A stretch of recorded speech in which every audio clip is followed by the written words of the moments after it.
କର୍କଟ ସଂକ୍ରାନ୍ତି ଓ ଧନୁରାଶିର ମାସିକ ରାଶିଫଳ। ଜୟ ଜଗନ୍ନାଥ। ନମସ୍କାର, ମୁଁ ତପନ ଆଷ୍ଟ୍ରୋଲୋଜିକୁ ଆପଣଙ୍କୁ ସ୍ୱାଗତ। ଧନୁରାଶି ନୈସର୍ଗିକ ରାଶିଚକ୍ରର ନବମ ସ୍ଥାନରେ ଧନୁରାଶିର ଅବସ୍ଥିତି। ରାଶିଚକ୍ରର ଶେଷ ରାଶି ମୀନ ରାଶିର ଅଧିପତି ବୃହସ୍ପତି ମହାଗ୍ରହ ମଧ୍ୟ ଏହି ରାଶିର ଅଧିପତି। ଧନୁରାଶିରେ ତିନି ଗୋଟି ନକ୍ଷତ୍ର ମୂଳା, ପୂର୍ବାଷାଢ଼ା ଓ ଉତ୍ତରାଷାଢ଼ା ନକ୍ଷତ୍ର ଭୋଗ ହୋଇଥାଏ। ମୂଳା ନକ୍ଷତ୍ର ଅଧିପତି କେତୁ, ପୂର୍ବାଷାଢ଼ା ନକ୍ଷତ୍ରର ଅଧିପତି ଶୁକ୍ର ଏବଂ ଉତ୍ତରାଷାଢ଼ା ନକ୍ଷତ୍ରର ଅଧିପତି ରବି ମହାଗ୍ରହ ହୋଇଥାନ୍ତି। ଦେବଗୁରୁ ବୃହସ୍ପତିଙ୍କ ଛଡ଼ା ଏହି ତିନି ଗୋଟି ନକ୍ଷତ୍ରର ଅଧିପତିମାନଙ୍କର ପ୍ରଭାବ ମଧ୍ୟ ଧନୁରାଶି ଉପରେ ରହିଥାଏ। ଧନୁରାଶି ଦାତ୍ମିକ ବା ଦ୍ୱିସ୍ୱଭାବ ବିଶିଷ୍ଟ ରାଶି। ଧନୁରାଶିରେ ଜନ୍ମିତ ବ୍ୟକ୍ତି ବଡ଼ ଖୁସମିଜାଜ ଓ ଚଞ୍ଚଳ ସ୍ୱଭାବର ହୋଇଥାନ୍ତି। ବଡ଼ ଖୁସିବାସିଆ ସ୍ୱଭାବର ମଧ୍ୟ ହୋଇଥାନ୍ତି। ଏହାର ଅର୍ଥ ହେଲା, ଏହି ଧନୁରାଶିର ବ୍ୟକ୍ତି ନିଜ ସାଙ୍ଗସାଥିମାନଙ୍କ ସହିତ ମଉଜ ମସ୍ତି କରିବାକୁ ବହୁତ ଭଲ ପାଇଥାନ୍ତି ଏବଂ ବଡ଼ ବଦଖର୍ଚ୍ଚୀ ହୋଇଥାନ୍ତି। ଏହି ରାଶିର ବ୍ୟକ୍ତି ବହୁତ ଗରମ ମିଜାଜର ହେବା ସଙ୍ଗେ ସଙ୍ଗେ ପାରିବାରିକ ଜୀବନର ପରିପନ୍ଥୀ ହୋଇଥାନ୍ତି। ସଙ୍ଗଦୋଷ ଏମାନଙ୍କୁ ଭୁଲ ରାସ୍ତାରେ ପରିଚାଳିତ କରିବା ସଙ୍ଗେ ସଙ୍ଗେ ସମୟରେ ନିଶା ସେବନ ଆଡ଼ିକି ମଧ୍ୟ ଟାଣି ନେଇଥାଏ। ରୋମାଣ୍ଟିକ ସ୍ୱଭାବର ହୋଇଥିଲେ ମଧ୍ୟ ପ୍ରେମ ହୋଇସାରିବା ପରେ ଧନୁରାଶି ଜାତକ ପ୍ରେମ ସମ୍ବନ୍ଧରେ ବଡ଼ କଠୋରତା ପ୍ରଦର୍ଶନ କରିବାକୁ ପଛାଇ ନଥାନ୍ତି।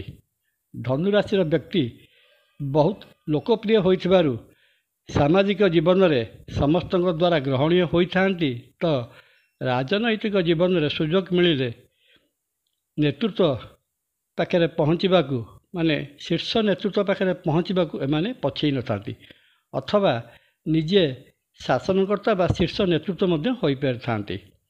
ଧନୁରାଶିର ବ୍ୟକ୍ତି ବାଣିଜ୍ୟ କ୍ଷେତ୍ରରେ ପ୍ରକାଶନ, କ୍ରୟ ବିକ୍ରୟ, ଜଙ୍ଗଲଜାତ ଦ୍ରବ୍ୟ, ବୀମା କମ୍ପାନୀର ପଲିସି ବିକିବା, ଇଲେକ୍ଟ୍ରୋନିକ୍ସ ବସ୍ତୁର କାରବାର ପ୍ରଭୃତି କ୍ଷେତ୍ରରେ କାରବାର କଲେ ବିଶେଷ ସଫଳତା ଅର୍ଜନ କରିଥାନ୍ତି। ଚାକିରି କଲେ ସେନା, ପୋଲିସ ଓ ଶିକ୍ଷକତା ଏମାନଙ୍କ ପାଇଁ ଠିକ୍ ରହିଥାଏ, ତ ବୃତ୍ତିଗତ ବ୍ୟବସ୍ଥାରେ ଆଇନ ବ୍ୟବସାୟ ବା ଆଇନଜୀବୀ ହିସାବରେ ବା ଜଜ୍ ହିସାବରେ ଧନୁରାଶି ଜାତ ବ୍ୟକ୍ତିମାନେ ବିଶେଷ ସଫଳତା ଅର୍ଜନ କରିଥାନ୍ତି। ଗ୍ରହ ଜଗତରେ ରବି, ଚନ୍ଦ୍ର ଓ ମଙ୍ଗଳ ମହାଗ୍ରହ ଧନୁରାଶିର ଅଧିପତି ଦେବଗୁରୁ ବୃହସ୍ପତିଙ୍କର ମିତ୍ରଗ୍ରହ ହୋଇଥାନ୍ତି, ତ କର୍କଟ, ସିଂହ, ବିଛା, ମୀନ ଓ ମେଷ ରାଶି ଧନୁରାଶିର ମିତ୍ର ରାଶି ହୋଇଥାନ୍ତି। ଚଳିତ 2024 ମସିହା ଜୁଲାଇ ମାସ 16 ତାରିଖ ମଙ୍ଗଳବାର ଦିନ ସୂର୍ଯ୍ୟ ଗୋଚରରେ ମିଥୁନ ରାଶିରୁ କର୍କଟ ରାଶିକୁ ପ୍ରବେଶ କରିଛନ୍ତି। ସୂର୍ଯ୍ୟ ବା ରବି ମହାଗ୍ରହଙ୍କର କର୍କଟ ରାଶିରେ ଏକ ମାସର ସଞ୍ଚରଣ ରାଶିଚକ୍ରର 12 ଗୋଟି ରାଶିକୁ ପ୍ରଭାବିତ କରିବାକୁ ଥିବାବେଳେ ଆଜିର କ୍ରମରେ ଧନୁରାଶି ଉପରେ ସୂର୍ଯ୍ୟଦେବଙ୍କର କର୍କଟ ରାଶିରେ ଗୋଚର କ'ଣ ପ୍ରଭାବ ପକାଇବ ଏବେ ଆଲୋଚନା କରିବା। ଧନୁରାଶିର ନବମ ବା ଭାଗ୍ୟ ଭାବର ଅଧିପତି ସୂର୍ଯ୍ୟ ଧନୁରାଶିର ଅଷ୍ଟମ ବା ନିଧନ ସ୍ଥାନରେ କର୍କଟ ରାଶିରେ ଏକ ମାସ ଧରି ଅବସ୍ଥାନ କରୁଥିବାରୁ ସାମଗ୍ରିକ ଭାବେ ଧନୁରାଶି ପାଇଁ ଏହି ସମୟ ଭଲ ନ ରହିବାର ବହୁତ ସମ୍ଭାବନା। ପାରିବାରିକ କ୍ଷେତ୍ରରେ କଥା କଟାକଟିକୁ ନେଇ ଉଚ୍ଚବାଚ ହେବାର ଯୋଗ ରହୁଥିବାରୁ ନୀରବତା ଅବଲମ୍ବନ କରିବା ଠିକ୍ ରହିବ।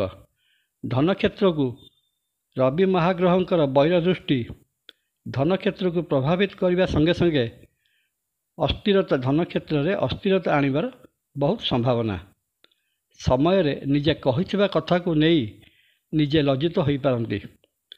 ଭାଗ୍ୟ ଭାବର ଅଧିପତି ସୂର୍ଯ୍ୟ ଅଷ୍ଟମ ନିଧନ ସ୍ଥାନରେ ଥିବାରୁ ଏହି ଏକ ମାସ କର୍କଟ ସଂକ୍ରାନ୍ତିର ରାଜକୀୟ କାର୍ଯ୍ୟରେ ବିଳମ୍ବିତ ଯୋଗ ଦେଖାଦେବା ସାଙ୍ଗକୁ କୌଣସି ନୂତନ କର୍ମାରମ୍ଭ କରାଇ ଦେବ ନାହିଁ। ବେପାର ବାଣିଜ୍ୟ କ୍ଷେତ୍ରରେ ଧନାଗମର ଆଭାସ ମିଳୁଥିଲେ ସୁଦ୍ଧା ନିଜର ଗରମ ସ୍ୱଭାବ ଯୋଗୁଁ ଆଶାନୁରୂପ ଲାଭ ପାଇବାରେ ବିଫଳ ହେବେ। ସରକାରୀ ଚାକିରି କରୁଥିଲେ ଏ ମାସରେ କୌଣସି ରିସ୍କ ନେବା ଉଚିତ ହେବ ନାହିଁ। ପୋତାଧନ ବା ଗୁପ୍ତଧନ ପ୍ରାପ୍ତିର ସୁଯୋଗ ଅଛି। ପ୍ରେମ ସମ୍ପର୍କ ବିଳମ୍ବିତ ହେବ। ସହଧର୍ମିଣୀଙ୍କ ସ୍ୱାସ୍ଥ୍ୟହାନିର ସୂଚନା ରହୁଛି। ନିଜ ସ୍ୱାସ୍ଥ୍ୟର ମଧ୍ୟ ଯତ୍ନ ନେବା ଉଚିତ ହେବ। ପୁରୁଣା ହୃଦୟ ବେମାରୀ ମନ ମଧ୍ୟରେ ଭୟ ଉଦ୍ରେକ କରିପାରେ। ପିତ୍ତଜନିତ କଷ୍ଟ ଏବଂ ଖାଦ୍ୟ ବଦହଜମି ଆପଣଙ୍କୁ କଲବଲ କରିପାରେ। ଧନୁରାଶି ଜାତ ବ୍ୟକ୍ତି କର୍କଟ ସଂକ୍ରାନ୍ତିର ଅଶୁଭତ୍ୱକୁ ଏଡ଼ାଇ ଶୁଭଫଳ ପାଇବା ନିମନ୍ତେ ବ୍ରାହ୍ମଣ ଭୋଜନ ତଥା ଖାଦ୍ୟ ଅପେକ୍ଷାରେ ଥିବା ବ୍ୟକ୍ତିବିଶେଷଙ୍କୁ ଅନୁଦାନ ଦେଲେ ଏବଂ ଦକ୍ଷିଣା ପ୍ରଦାନ କଲେ, ଏହା ସହିତ ପ୍ରତ୍ୟହ ପ୍ରାତଃସ୍ନାନ ପରେ ସୂର୍ଯ୍ୟଦେବଙ୍କୁ ଅର୍ଘ୍ୟ ପ୍ରଦାନ କରିବା ଠିକ୍ ରହିବ। କର୍କଟ ସଂକ୍ରାନ୍ତି ଧନୁରାଶି ପାଇଁ ଶୁଭଫଳଦାୟକ ସାବ୍ୟସ୍ତ ହେବ। ଭିଡ଼ିଓ ଭଲ ଲାଗିଲେ ସବସ୍କ୍ରାଇବ୍ ଓ ସେୟାର କରିବା ପାଇଁ ଅନୁରୋଧ। ଜୟ ଜଗନ୍ନାଥ। ନମସ୍କାର। ତପନ।